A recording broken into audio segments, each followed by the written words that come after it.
Hi Aries, kamusta kayo? Hope you're all doing well and welcome to 1111 Pinoy Tarot. This is a general reading, not a one-to-one. So hindi po lahat ay makaka-resonate. Just take what resonates for you and leave the rest yung mga hindi para sa'yo. Please subscribe, like, comment, and share. And please tap the bell for updates from this channel. Maraming salamat sa inyo Aries. Tingnan natin ang inyong mga energies and messages. Mga paparating na blessings at gabay for Aries.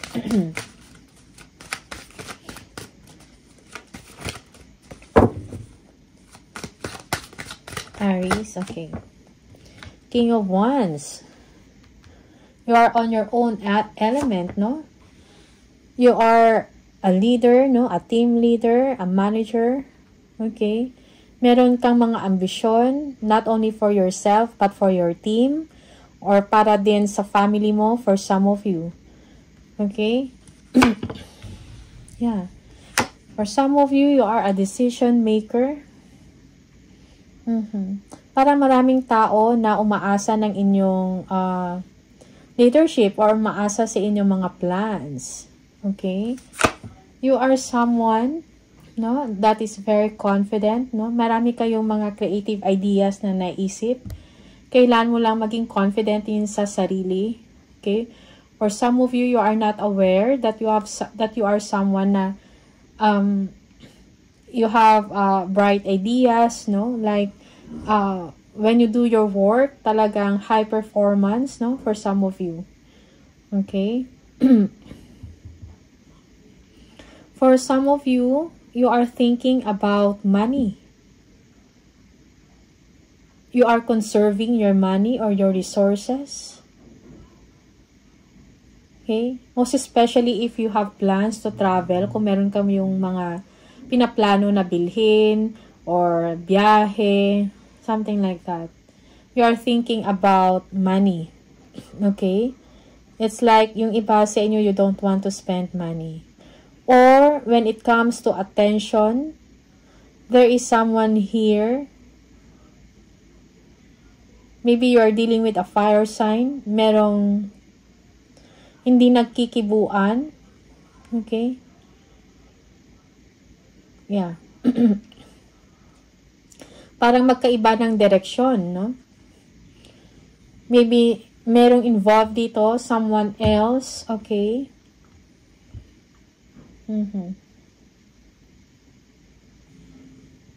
I think kailangan mo lang be confident and move forward kung ano yung mga plano mo o kung ano yung mga ideas na naisip mo.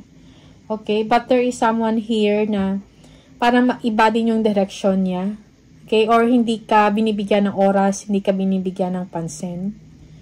But you have a lot of responsibilities here, Aries.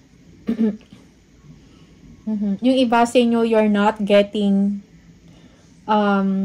support, no? Or attention and time from someone na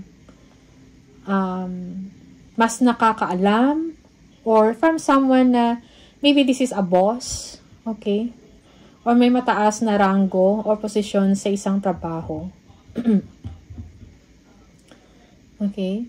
So you just need to move forward, be confident sa inyong kakayahan, no? Sa inyong skills. Okay? Siguro may mga naisip ka, no, na mga ideas, bright ideas, creative ideas, and wala kang natatanggap na support for some of you. Okay? Justice. So, just take what resonates for you. Minsan, reverse yung role.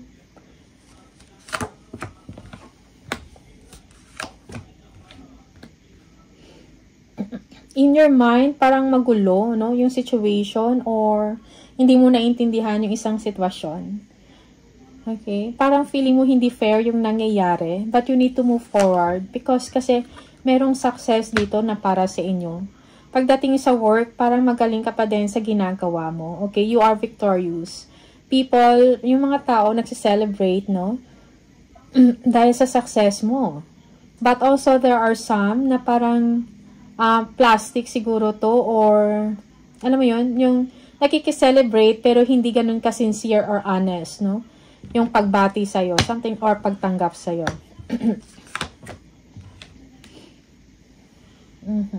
Yung iba sa inyo, may konting aberya sa inyong ginagawa. Okay? But then, you will come out victorious. Okay?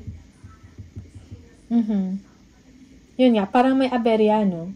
But yung iba sa inyo, this is a blessing in disguise. Kasi, parang nagbigay to sa inyo ng fulfillment din. Parang, okay, parang may nangyari, blessing in disguise, pero ang kalabasan niya is maganda pala. Something like that.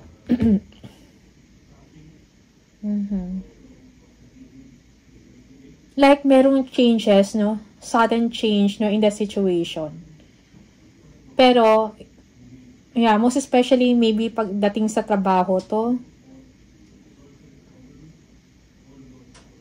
Pero maganda yung effect for you. Okay? Merong fulfillment, emotional fulfillment dito. Or masaya ka. Because of this sudden change. No? Nung una parang nag-worry ka. But then again, para pala to this is for your favor. This is to your favor. Yeah. Merong bagong contract. A new beginning, a new job, a new career for you. For some, you'll be receiving a big amount of money. Yung iba, this is a new venture, creative venture, bago. Incentive, award, or rewards that you will be receiving because of your hard work. Okay? Siguro yung iba sa inyo, hindi mo to inaasahan. Ace of Wands. Huh? Again, there is expansion, victory.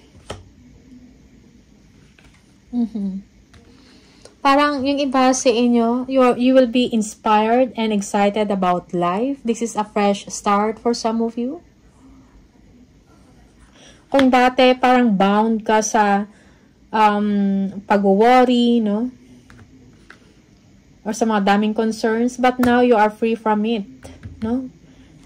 Parang may free ka na sa ganyang sitwasyon. Yeah. News, no? About money or financial matters, no? Merong someone na magbibigay ng pera or magbibigay ng good news, magdadala ng good news or pera. Okay? King of Cups. Okay? This is something na parang makapagbigay sa inyo ng, you know, emotional fulfillment, stability sa emosyon.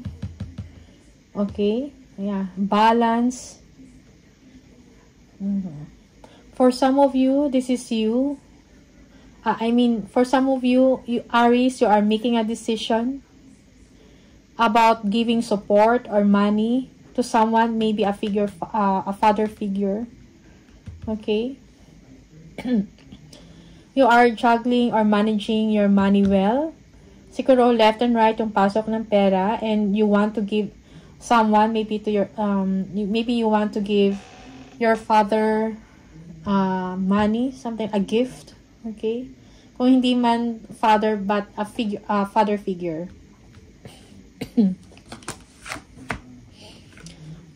Merong, again, pagdating sa kaperahan, merong stability dito. You are secured.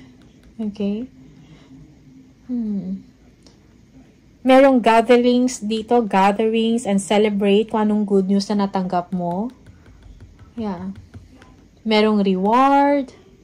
May harmony na nangyayari in your situation, sa trabaho man to, sa negosyo. So you should be proud of yourself because of this success, because of your hard work, because of your brilliant mind or brilliant ideas. Victory, success. No?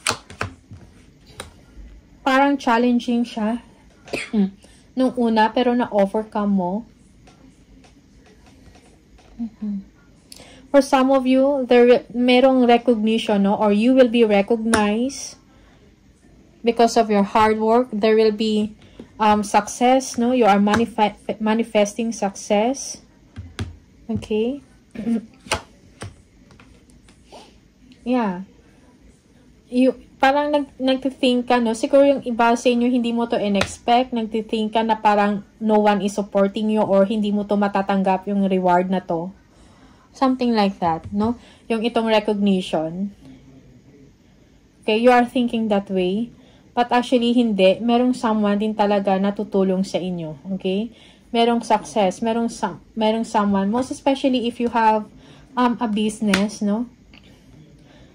Parang challenge sa'yo na parang nahihirapan kang bumangon or parang, alam mo yung merong mga loss here. But now, ikaw ay makakabawi, Aries. Kung ano man to. Okay? Makakabawi ka sa loss na nawala.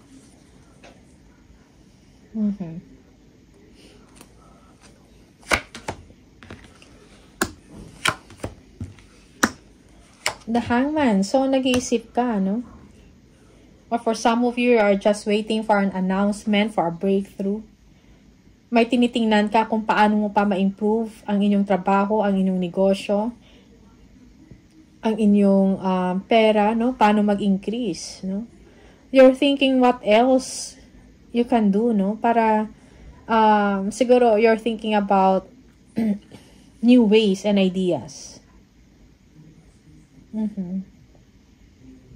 You really want this success, Aries, and you will get it. Yeah, money.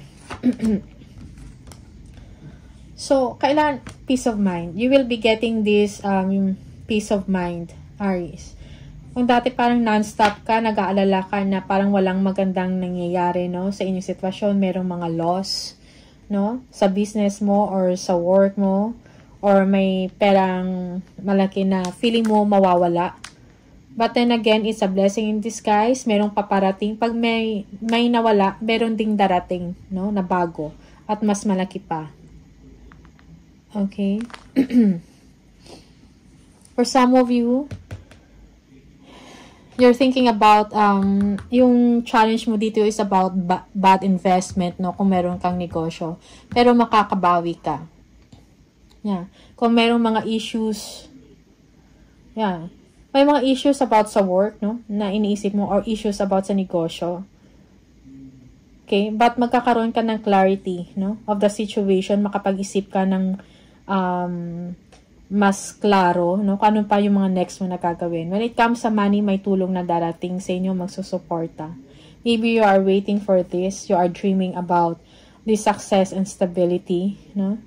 Yeah, but it will come. Siguro kailangan mo lang pakalmahin din yung isip mo, kailangan mo ng bakasyon physically and mentally.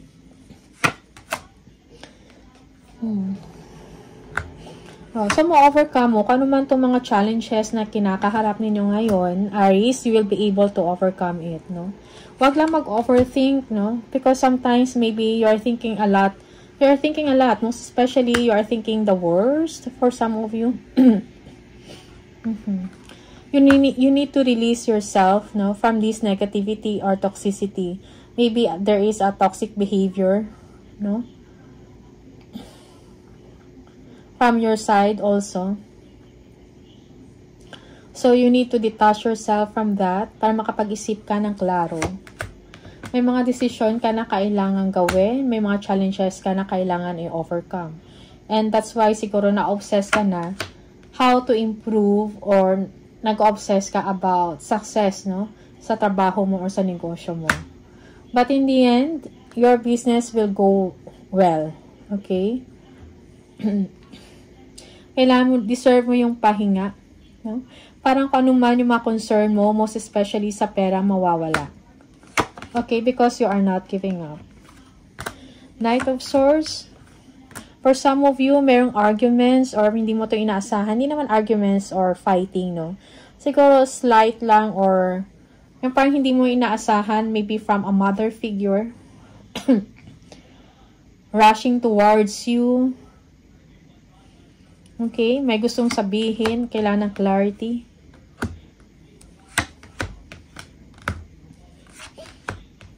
Yeah.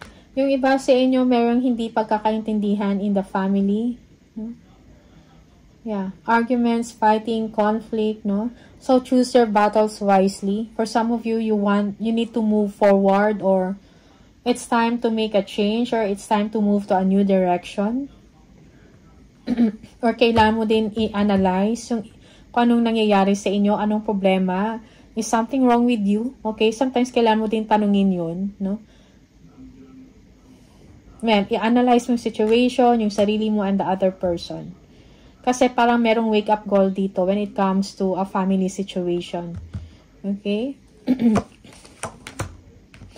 Again, merong arguments, fighting. Oh, nalulungkot. Maybe a mother is disappointed here. But you need clarity of the situation. Parang kailangan mo ding, you need to speak the truth for some of you, no?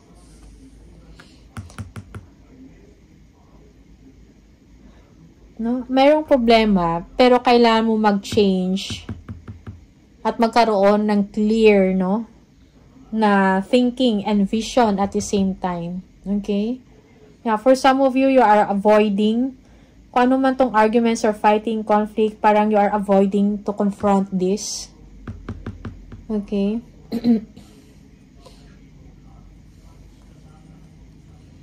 Yeah, for some of you, you are in denial kung ano man yung conflict or problema in the situation. Okay? Yeah, you are being defensive, Aries. No?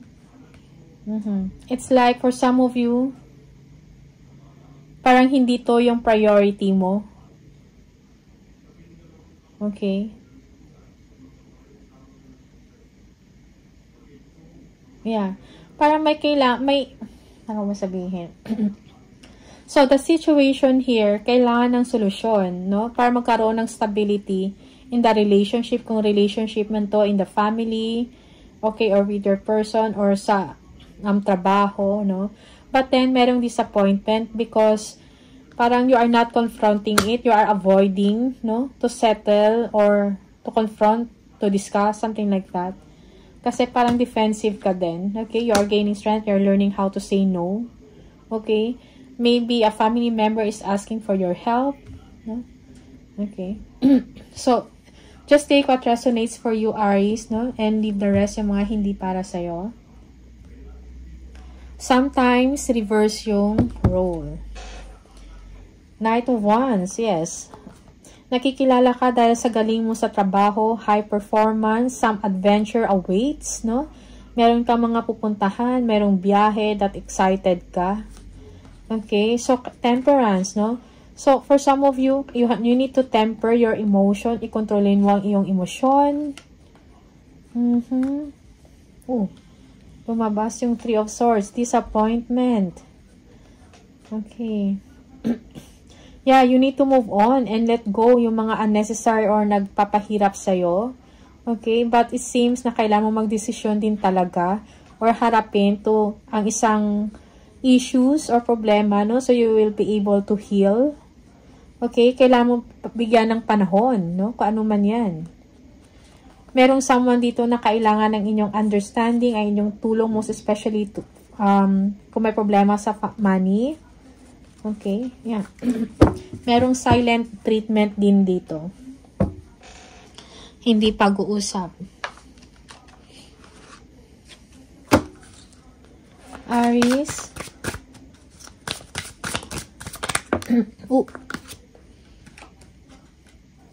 What areas of your life are you avoiding? Okay. Are they causing you upset or worry? Disrupted sleep? If so, these are the areas you need to focus on.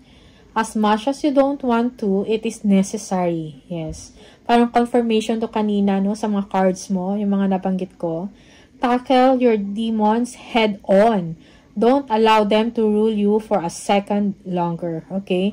So, kung ano man yung mga disruption or mga upset or worry mo, you need to discuss it, confront, or be mindful of that, pag-usapan, okay? Parang as much as ayaw mo, pero it is necessary, no? Parang kailangan talaga so that you will be able to move on peacefully, okay? So, kung ano man tong disruption na to na nagkukos sa inyo ng worry, do not avoid it, okay? Yeah. Para mawala na yan siya sa isip mo. Okay, one more. If you think you are alone, you are not. We are beside you in all challenges that you face. Trust that outside sources will always be working with you to ensure the best outcome in every situation. We have your best interests at heart. We love you. So that's the message for you from the universe. Meron kang support, no? And yeah, merong support, no? Parang kailan mo lang din siguro ng trust meditation. Okay? Para magabayan ka at matulungan ka spiritually, emotionally also. No? Kung ano mga dapat mong gawin, no? Magabayan ka. Tingnan natin. One more message. Aries, if you keep seeing the number 99 or 99 or 999, it is time to get to work on the realization of your soul's mission in life. You have a higher purpose in this life that is yours and only yours to fulfill. Unleash your true power. I am courageous. So, be courageous, be brave, no? Kung ano man yung mga kailangan ninyong gawin, most especially yung purpose mo in life. Tingnan natin. It's time to get to work on the realization of your mission in life, no? Oras na para umaksyon. Paano talaga yung true purpose mo sa mundong ito? Okay? For some of you, meron kayong mga callings, no? So, ano yung mga yon? Kailangan mo siguro pagtuunan din ng pansin yung sarili mo. Face your financial fears. When you are honest with yourself about fears of success or failure, they can no longer control you. Be free of hidden fears by exposing them to the light of awareness, and you will realize that you in fact have nothing to fear, and that every successful person has struggled with and released these self-doubts, no? So, harapin mo kung ano man tong mga kinakatakutan mo, okay? So, you know, kailangan mong maging free from your fears. There is nothing to worry. There is nothing to fear, Aries. Okay? And release self-doubts, no? Magtiwala ka sa sarili mo, sa sarili mong kakayahan. Okay, so these are the messages for you, Aries. All the best. Maraming salamat and see you on the next video. Bye!